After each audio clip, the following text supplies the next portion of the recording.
Good afternoon, everyone. I hope you're all having a fantastic day.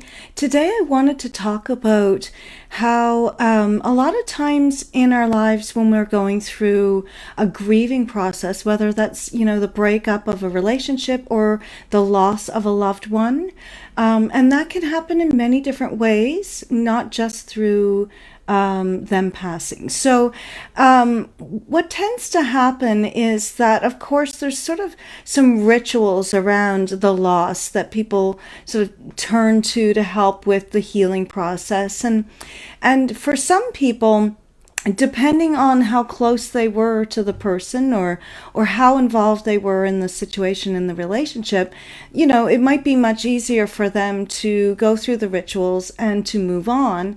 And for other people, they might end up staying stuck in that place of sadness and grief and just feeling like they can't move on.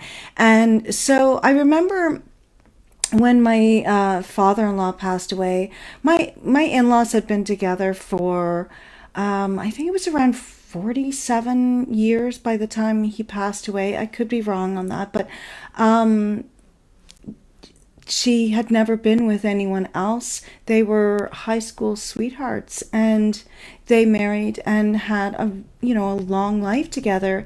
So that when he passed, it was really challenging for her to move on and to, I guess, be open to other relationships and whatnot, and was staying stuck in a lot of ways. And so, there were people in her life that were suggesting to her that it was time to move on, and they're not wrong. However, when someone's telling you that, it can be very invalidating for the person who's feeling those feelings, right? So it's really important that we be careful in how we have those conversations. So in some ways, some people might have been very, very loving in the way that they said how they felt like she deserved to feel, some connection and safety with another person, and that and people will say things like he would want you to move on, and that's all very true. However, until that person feels it themselves, it's really going to fall on deaf ears. So while well-meaning, it can still just have either a negative effect or a neutral effect where nothing really is accomplished. So, and the same is true for relationships, especially if it was a toxic relationship or it ended really badly. Of course, our friends are going to rally around us, our family. Hopefully, we have like a really great network of supportive people in our lives, and we turn to them and they provide some comfort, and maybe there are some rituals that we go through in order to help sort of try to move through the stages of grieving, that aren't really defined stages, although they like to say that they are. But they're, this sort of time and energy and feelings that need to be sort of worked through. And so, there might come a point where your friends and family might say to you, like, it's time to move on. You're staying stuck here in this place of sadness and loneliness for too long. And again, these are well-meaning people who just want the best for you. However, if you're not in that headspace, then it's not necessarily helpful to hear those things from people you're looking to for support. And understandably, maybe they've reached their level of energy that they can give to the situation, because people have their own stuff too, right? So we have to be understanding of that. But there's certain people in our lives, though, that we turn to for that unconditional support and love. And if we're not even getting it from them, what do we do? So this is where professionals can really help. So seeing a therapist or a coach, a counselor, even some other types of healing modalities that involve, an exchange of energy and care and compassion and provide safe space for a person to, feel those emotions and process them and integrate them, and maybe even get to a place where they're able to ask themselves questions about, their part in it and what they brought to the relationship, what they're bringing out of the relationship, what do they want for future relationships.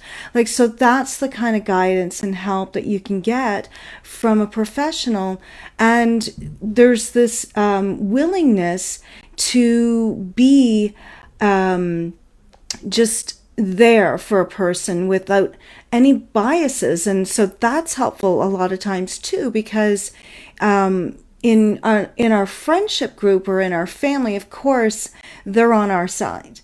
And, there's often many sides to a story. And of course, the focus from your friends and even from your therapist, coach, or, whatever healer you're seeking help from, they're on your side. However, when there's not the biases or pre-existing knowledge of the relationship, it's often helpful to get an outside perspective on things that might open up some avenues of exploration and thought, right? So that can be really helpful as well. So if you find yourself stuck in a relationship, burnout where people are telling you to leave, or the relationship is ended, and maybe that person has even moved on to another relationship and you're still feeling stuck, or you're having a hard time getting to a place where you feel like you could